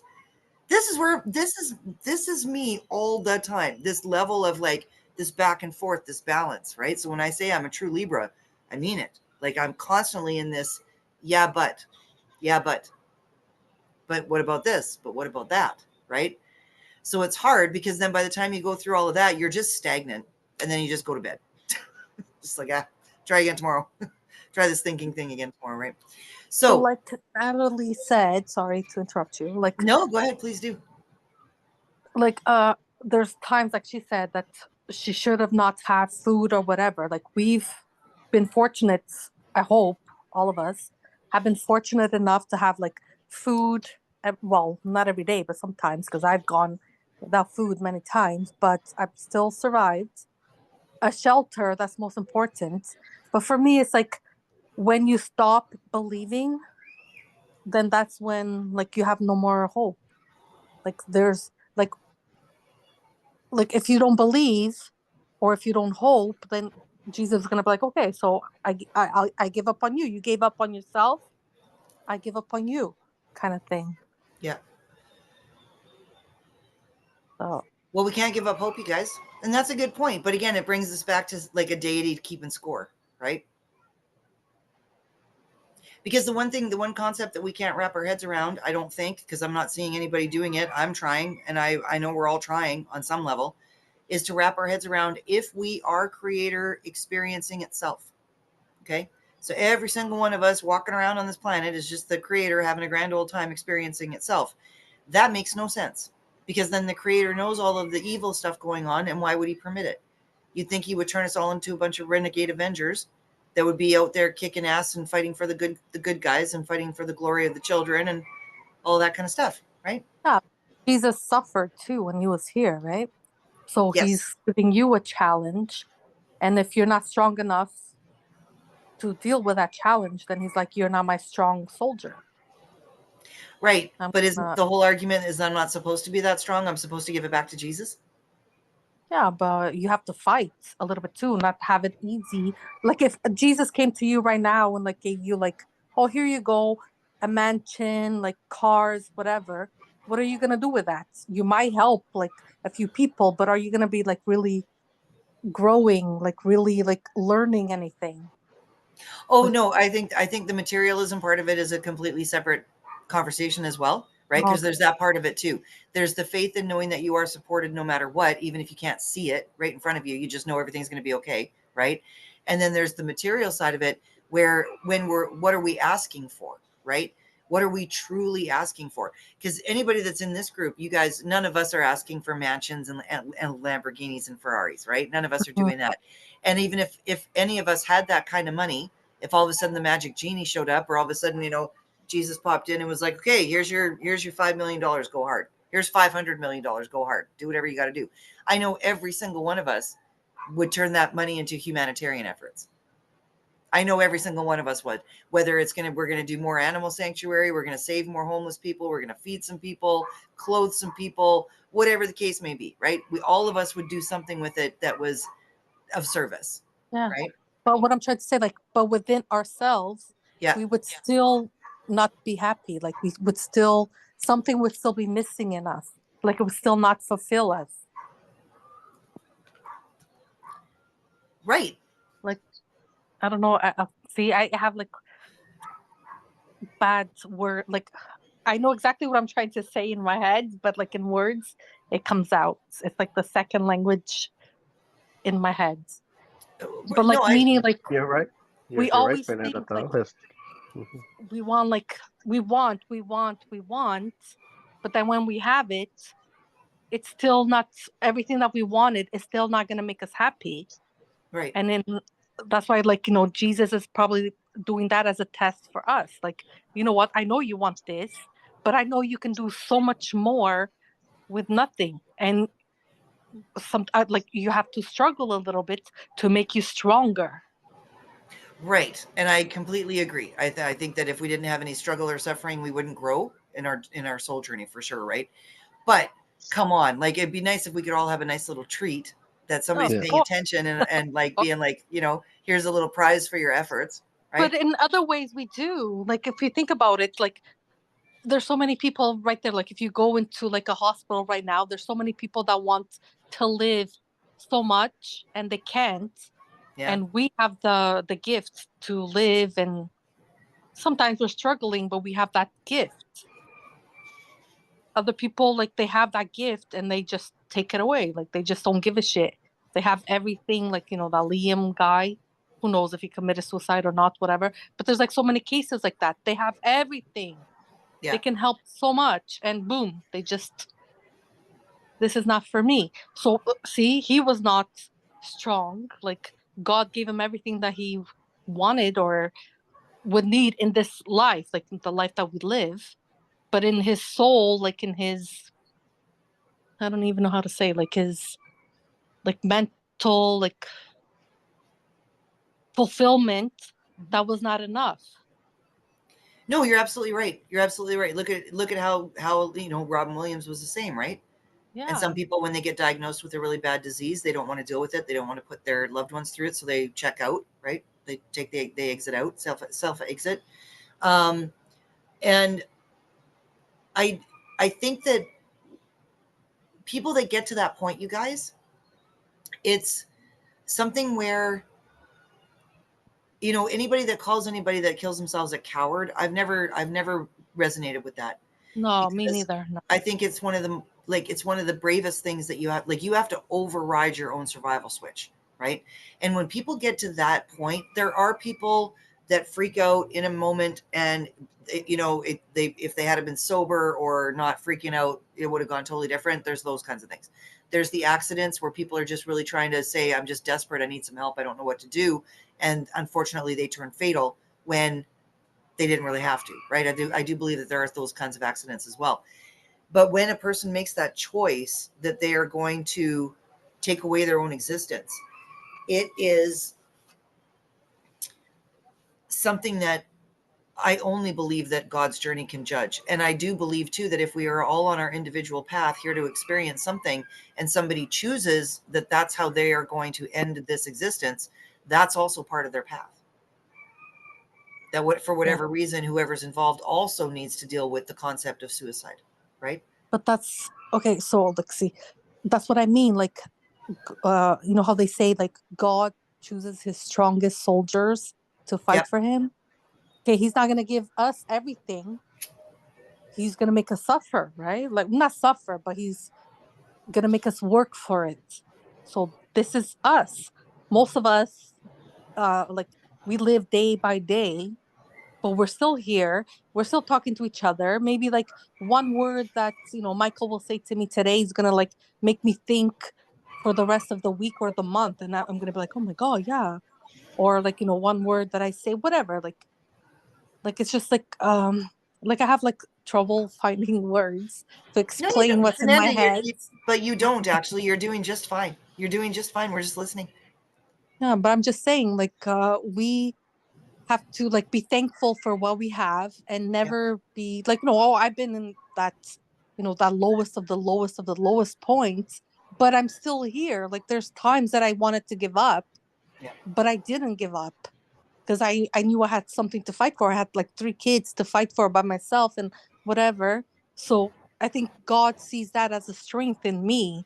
That's why I was never able to give up. Right. So we all like there's something in us all that God gives. Like even though we struggle, we're still here. Maybe it's for a purpose. Like who knows? That's why you guys probably think I was crazy when I said that. Oh my God, remember like the how the Star of Jacob, whatever it came? Like I know Jesus was born, but I'm thinking about like in this lifetime of ours, maybe that was like, you know, a sign like Jesus is born again and he's gonna come back. Obviously, you know, Jesus. Like I don't know if you guys probably didn't understand what I meant of that. I was like, I shouldn't have even said anything. Yeah, Fernanda, you're fine. Yes, we all get it. I think we all get it. It's you're not. Yeah, You didn't because switch to sometimes my Swahili. brain, I never like I have like this thing that my brain like says a lot more before my mouth says it. Like my brain is always like going 100 miles an hour and then my mouth is like 30 miles an hour kind of thing. Right. I'm the same way, Fernanda. Yeah. Yeah, I It's can a relate. struggle. We're all here probably that way. Yeah, Mhm. yeah, That's why we're all here. That's why we connected with each other. I agree. I Yeah. agree. But you just brought up another good point though, and I don't mean to be devil's advocate, right? But in those moments where you kept trudging through and you kept the faith and you kept knowing and you kept knowing and you kept knowing, was that you or was that Jesus? Like it's this never-ending cycle of whose fault is it, right? And when we think of fault, it doesn't have to be a bad thing. It can be who's the catalyst for it, right? So something is giving us hope. Something keeps us going. Something keeps that little carrot just dangling right in front of us, right? Just so we don't bypass our off switch. The chicken and the egg. Chicken and the egg, right? But we've been doing it forever, you guys. This is not a new story. As human beings, we've been doing this for a very long time. We're trying to figure out our origin stories, figure out what are we praying to, what are we believing in, what are we on our knees for, who's answering all these prayers, what is this manifestation thing, right? When my prayers get answered, what is that? Is that me manifesting or is that God providing? Which one is it? Right? It's these eternal questions that just keep going around and around. And you think by now, with all the research that everybody's done over the thousands of years, we would all have an answer to this by now. But is that what keeps us going through the like the little maze, right? We're just the rats trying to get to the cheese, right? It's craziness, you guys. It's craziness. And sometimes it just gets to be too much. Sometimes it's just like, I don't know anymore. I don't even know if this shit's worth trying to figure out anymore. Let it just be, right? Burn it down. Screw it. I'm out. I'm done. I want the rebuilding to happen. I'm at that phase right now. Expose it all. Let's get the ugliness out and just let's deal with it, right? Let's muck the stalls, you guys. Sometimes you just got to get out there and muck the stalls. Right, Natalie? No matter how gross it is. But yeah, it's just this endless thing, you guys. This endless search for getting better. What does that mean? What's getting better? Right? Is it like, okay, so when we hit the low and then we can just be super proud of ourselves that we didn't, act as harshly as we would have in the past? Sure. That can be healing. That can be growth. Right? All these little things that we got to measure. But I would love to be able to measure some success against some success instead of measuring success against my current failures. That's what I'm asking for. That's the opportunity I want, right? Is to measure a success against a success. That would be a nice change, right? I think we all of us could use a little confidence boost, right? Which is what we were talking about. The whole point of doing this today was talking about confidence, right? So does our confidence come from us or does it come from another source? Does our confidence come in our ability to understand that we are fully capable, logical, and all of that? Or does it come from our faith that something it's got our back and that we're not going to be left alone? Is it a huge combination of the two? Which one drives the other? These are the things that keep me up at night, right? What's driving the thought process? And I think as we go through the next couple of months to finish out this year, I really do think that we are going to see another cataclysmic, and I mean, whether it's the CGI stuff, the holographic stuff going on in the sky, I think that's the next play, you guys. The next play will be something in the sky. The next play will be the big mothership. They're going to try somebody like, and we don't even need, it doesn't even need to be a New World Order elite thing, you guys. For decades, we've been worried about some crazy person pushing the red button for nukes, right? We've all been worried that there's going to be some crazy person that's going to have access to the nuke button. We didn't have to worry about everybody else. We just needed to worry about that one crazy person. Now we got to worry about that with the holographic CGI stuff that they can put in the sky. Because you don't need somebody that's a high up elite to put that kind of information out there. You just need somebody that's got a couple hundred drones and the technology to cause a massive panic. Orson Welles, War of the Worlds, was a radio broadcast that sent millions of people into blind panic because they didn't look. They didn't research. They didn't know how to be in the control of their emotional centers and know how to take a minute and go, hey, whoa, right? They just ran with it. It could happen again, you guys. It could easily happen again. And it seems too, as I'm looking at all of these incidences that have happened in the past, I'm looking for numbers. It turns out almost all of this stuff is at the end of a 70-year cycle this year. It's either 50 or 70. That's significant in numerology world. Very strong numbers, very strong completion numbers, right? So we can't discount it. And don't even get me started on astrology, right? And how much information comes from the sky. And that's been proven for thousands of years, right? So again, what are you supposed to know? What are you I supposed know, to and I was gonna say something like even like small little countries that they don't have like access, not even access, because I'm pretty sure everybody has access to internet, but like the older folks and whatever, like when they see like strange things happening, they're like, oh, what is this? Oh, it's the end of the world. Oh, like, because there is, like, even in Portugal, like, I don't live there. Like, my family lives in a small little countryside.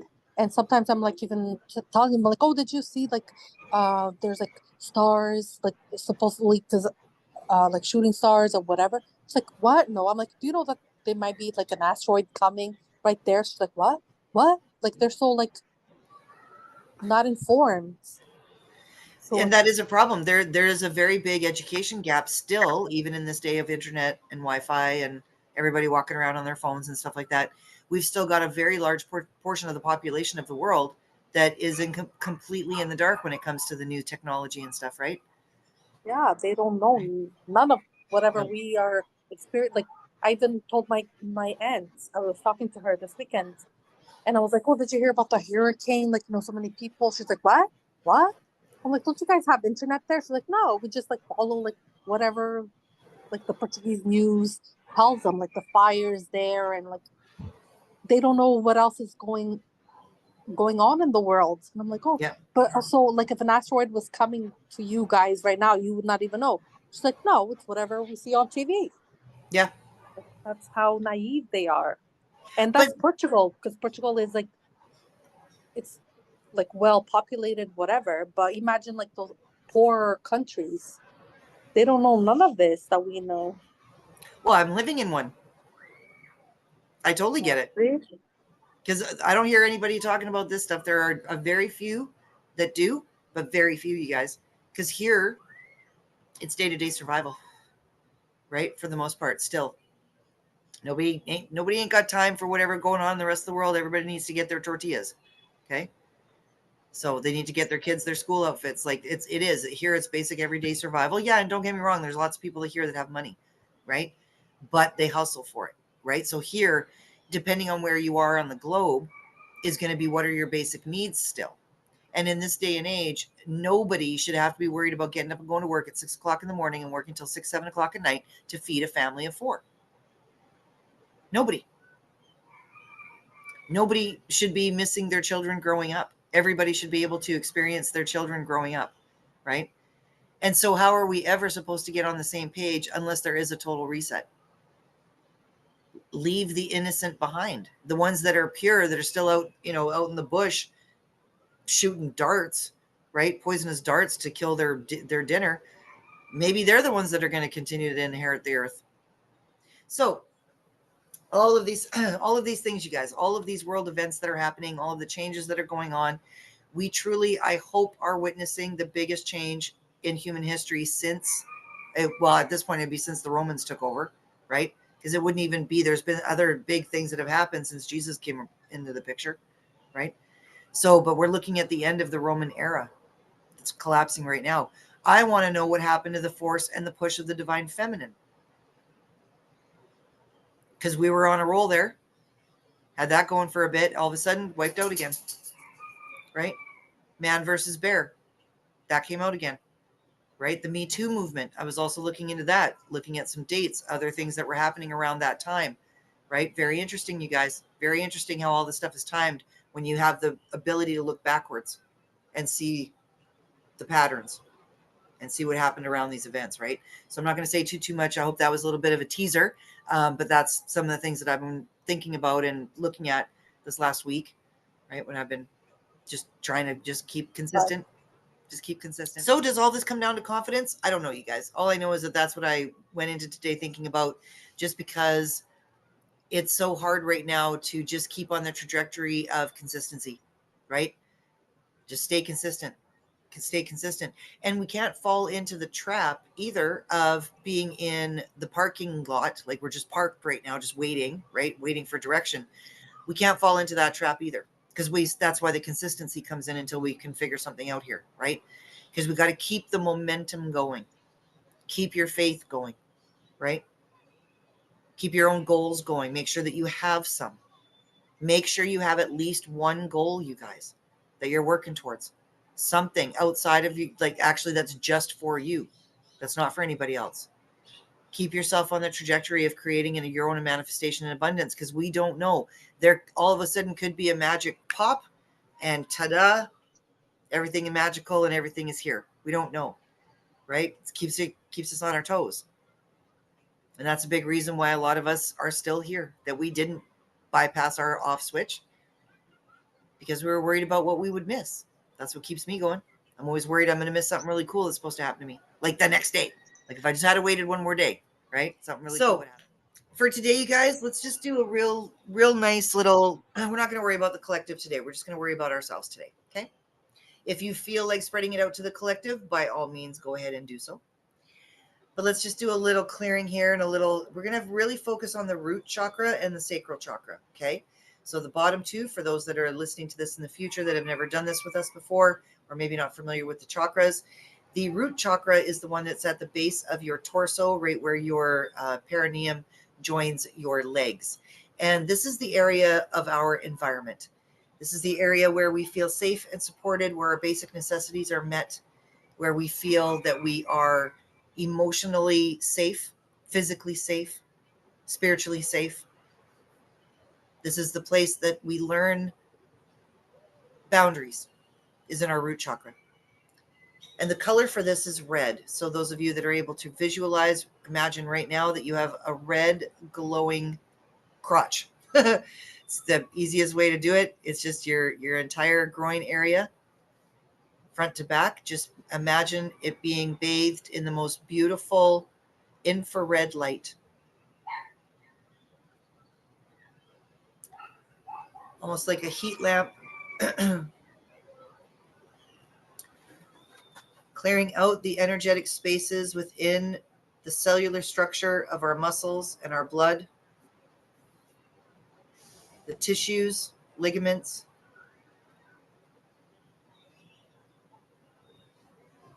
Allowing that beautiful infrared color to permeate all of the area of our lower pelvic area. And as you inhale, I want you to breathe into that spot as if you are lighting a fire. The breath is the fire.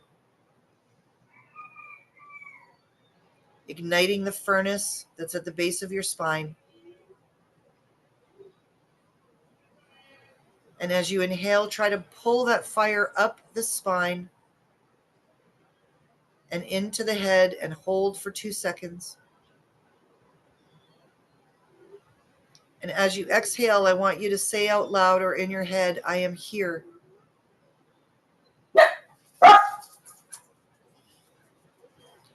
And on your next inhale, bringing that fire all the way up the spine and holding it in the head for a moment. On your next exhale, I want you to say, I am safe.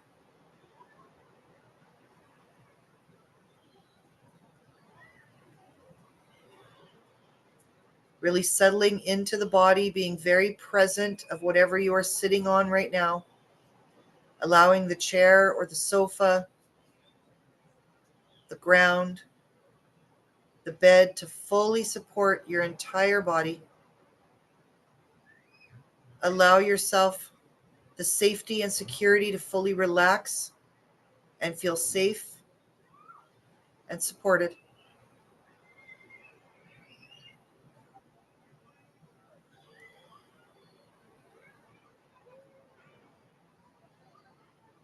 And as that furnace burns within our root chakra, we go into the sacral chakra, which is right above the root, underneath the belly button to the hip bones.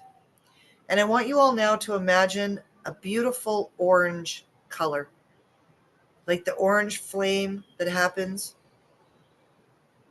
when you light a candle, that vibrant orange that happens at sunrise and sunset.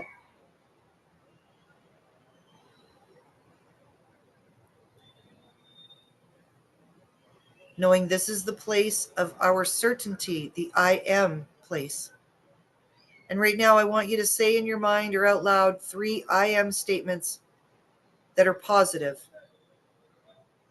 I will say mine out loud to give you an idea, but I want you to say 3 to yourself. I am capable. I am abundant. I am worthy of good things. Allowing the energy to shift. If you've had any doubt or any lack of confidence, you'll feel that shift of the energy in your sacral chakra. That shift in energy is you dispelling the lie of the negativity. Just allow that energy to flow through your feet and into the ground, where Mama Gaia gladly accepts it and turns it back into life force, transmuting all of our heavy energy that we accumulate through a day, through a year, through a lifetime.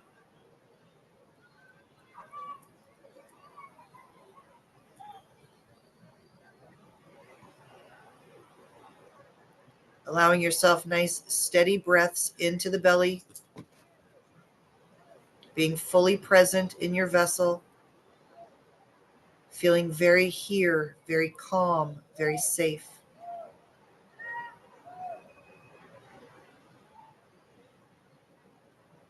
And I ask now that all of the powers that be of the people listening to the sound of my voice, the angels, ancestors, guardians, and guides, Metatron, Gabriel, Michael, the divine feminines, Sophia, Isis, Hathor, Mother Mary, Mary Magdalene, Kuan Yin, Green Tara, White Buffalo Woman, to all the deities that interact on humanity's best interest, we call to you now to ask that you remove all obstacles to our well-being, joy, and happiness, that we are released from any past curses, bindings, spells, negative energy attachments, that anyone listening to the sound of my voice that is willing to accept it, to be released from all curses, bindings, spells, negative attachments, thoughts, deeds, words, actions, that we be released now to flow into our highest abundance, success, support, creativity, and highest journey of our soul, that we are now in this place of abundance, of joy and health, happiness,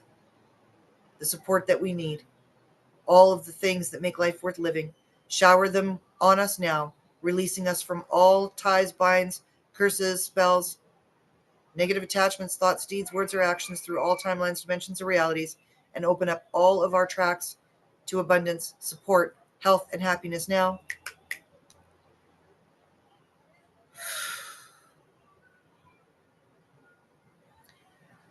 For me, that was a really slow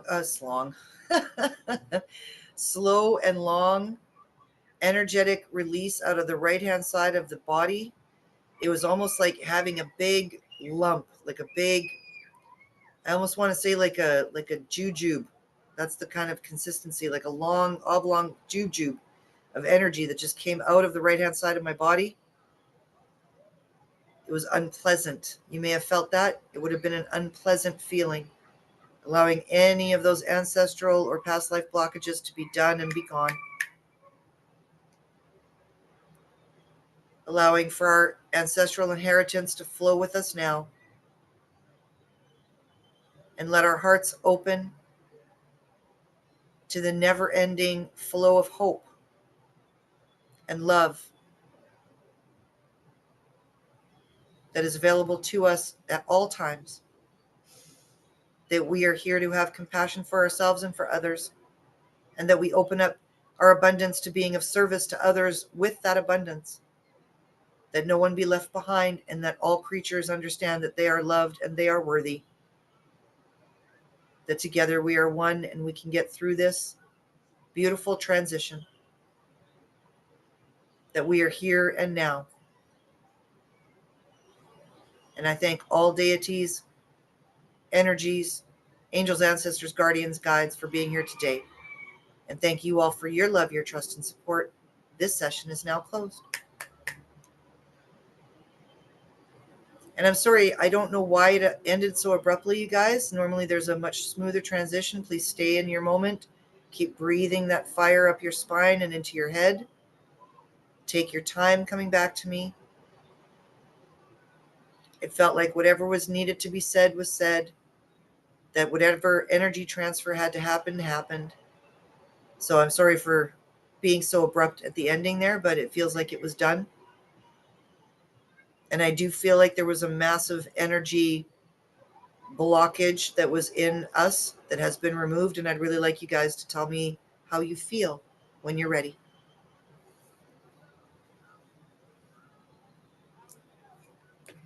Michael, did you want to tell us what happened there for you? Ooh. Yeah, that release part, it was just a small, itchy, prickling feel that lasted for the rest of the session within the neck area here. It That's was really cool. odd. That's part of like pulling that energy up through the spine and then connecting into the head as well, right? Getting that Kundalini energy flowing. So that might be part of it. That's why you might feel a little bit weird behind the ears, right? Because the connection at the back of your head. That's awesome. That's awesome. Is that it, or did you have more that you wanted to tell us? Yeah, the rest was my usual, just letting the energy flow and feeling that come up and out, and but Right on. Yeah. That's awesome. That's good. Natalie, what about you? How did you do? Oh, sorry. Wait, Michael, did you feel anything at the end there? Did you feel that sort of that capsule or anything? No? Okay. Which part at the end? I'm trying to remember. Oh, just when I said that they're like when I called all the curses, binding spells, all the negative energies, all of that to be But released. that was that tingly. Oh, that's when that happened. Okay. Yeah. Awesome. Okay. Perfect. Yeah. Thank you. And then actually at the end when you were doing like the ancestral abundance thing. I'm saying the wrong word, but and then like the nature thing is just a big shoot of energy that went up to the head and just a shiver in the body at that Nice. point. So hopefully that activated then. Mm-hmm. Yeah, the ancestral abundance. Good. Right on. That makes me happy. Good. Good. Perfect. All right, Natalie, how'd that go for you? Well, at the end, I kept yawning and my eyes were watering, and like right through here I had like a tingle or slight jab. So That's whatever really it good. was, I hope it's gone. Yeah, well, and that's really good, you guys, because when we get those moments of that electrical charge into our brain, it actually means that we're waking up both halves. Okay, that what we are doing is working. So if you're getting that charge, all of a sudden you're really aware of your head, your brain feels like it's moving around, or it's like electrical or whatever. That's really good. That means that we're opening up those electrical energetic pathways. That's really good. I like that. Awesome. Perfect. All right, Fernanda. For me, like it felt like very comforting at the beginning, and then when you were talking about like something about home, like I kept on, because that's where I always go back, is like my home in Portugal. And I felt myself there, and then it brought me like memories that I have like tried to forget, and for some reason it just brought them back up. Interesting. And those were not good memories though. But maybe because in this moment you felt safe enough, you're self-conscious, felt safe and supported enough to bring them up, right?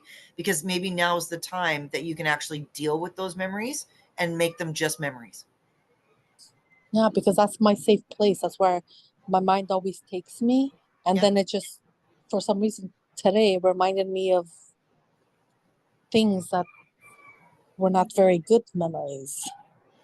Well, and again, you guys, this full moon energy that's leaving, right? Again, all of the stuff that doesn't serve us in a huge way, I know we say that every full moon, you guys, but this one is a big one. This is like, if we were dealing with side plate size, we're now dealing with dinner platter size, right?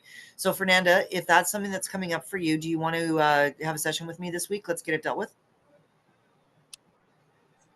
Oh, these are like memories just came back to me that I have put them away for a long time.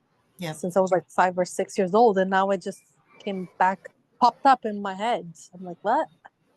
Right, but if you want to, if you need to deal with them, right? If you want to have a session with me, let's do that this week. I'm not going to charge you anything. We can do that. Yeah, let's do that. Even though I don't want to relive it though. Space. Huh? I kind of don't want to relive it though. Like I don't want to talk about it. But we don't have to. Okay. I think that was my thing. Like I put it away because I didn't want to. Oh.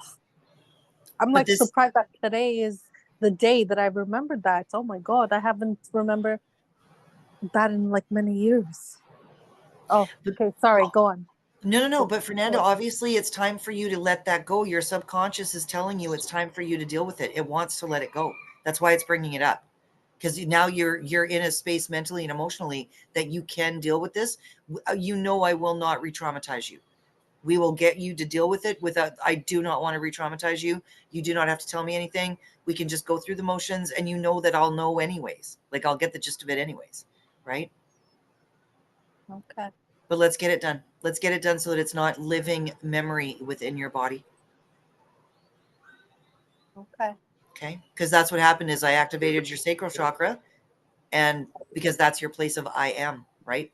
I am worthy. I am creative. I am loved. I am safe. I am beautiful. I am, lovable. So let's deal with that. Okay? Okay. Okay. You know I won't hurt you. Right? So we'll deal with that this week.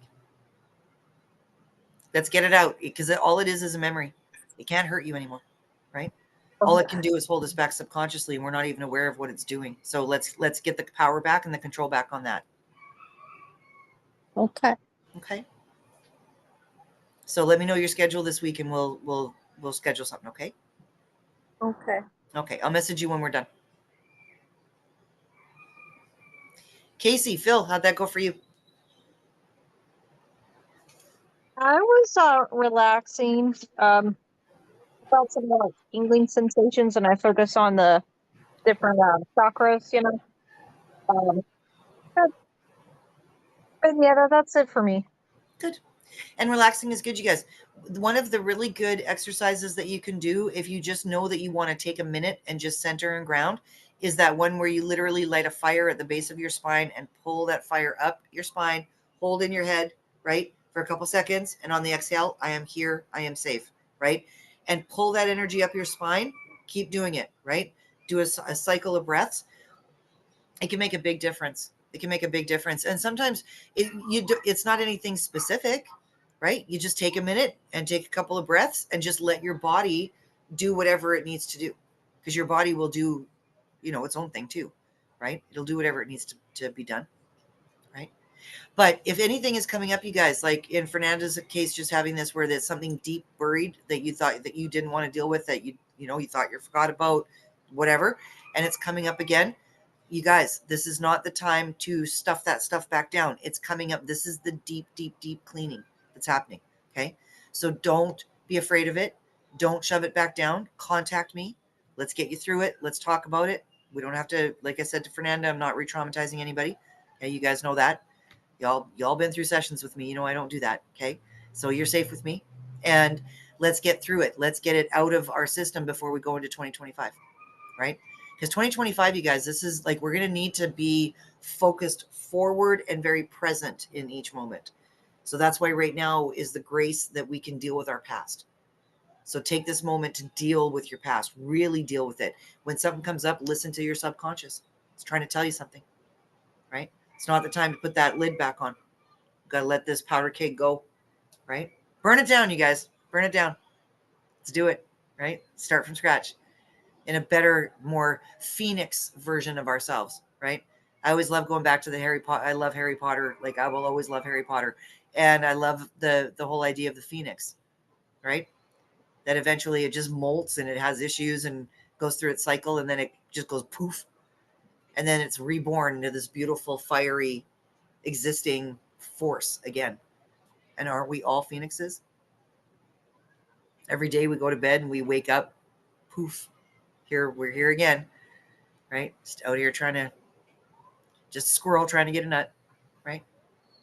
So, but I love you guys. I hope that you all feel a little bit more calm and centered. I know I do. I'm like a little bit lightheaded. It's like, oh, feels nice, right? Just feels nice. So I hope you enjoy your evening. And thank you for taking time to spend with me today, for you guys and for whoever watches this in the future. And I think I'm just going to start releasing these on YouTube, you guys, instead of worrying about clips and all that kind of, you guys know, I don't know if it's just I'm simplistic or I'm lazy or just a combination of the two, but I don't think that anybody has to get super fancy with their videos and stuff. I think that's too much of an expectation these days. And the words, the meanings are getting lost in the production and the editing of videos.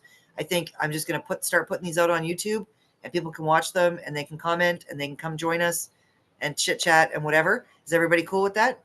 Because if you guys don't want your names or anything, I'm going to have to figure out I'll have to start video, like recording them differently. So if you don't want to be part of that, let me know. I'm just going to keep consistent, you guys. Stay consistent, okay? Make sure you have a goal. If you have any of that deep stuff coming up, make sure you're talking to somebody. I don't care if it's me, but talk to somebody. Do not put it back down in the jar, okay? If that lid pops off, we've got to deal with whatever's in the jar. So let's do that, okay? And in the meantime, keep it sunny side up, and we'll see what happens over the next couple of days. And we will do a Tuesday night. I really want to finish up the play one. I think that's super important right now for us to have some laughs and just be goofy, right? And just tap into our inner child and have some fun. So Tuesday night, we're going to do that. And in the meantime, I'm going to have a new schedule coming up for November. Don't forget, everybody, tarot classes. And I added a new schedule for the tarot classes. Michael and I will be posting that shortly. It's already on the website. And that's it. That's where I'm at. So thanks for coming and spending some time with me today. Thank you. You're welcome. I love you guys. Okay. And don't forget, keep that breath going up the spine. Okay. Keep that breath going up the spine. It's one of the best ways that you can re-energize yourselves. Gives you feel like in a couple minutes, you'll feel like you had a little power snooze, right? I'm already coming out of the dizziness part, and now I'm feeling energized. So that breath can be very powerful, even if you only do it for like a minute or 2 minutes. Okay. Re-energize ourselves, right? All right, you guys. I love you all very much. Have a wonderful evening, and we will see you all again on Tuesday.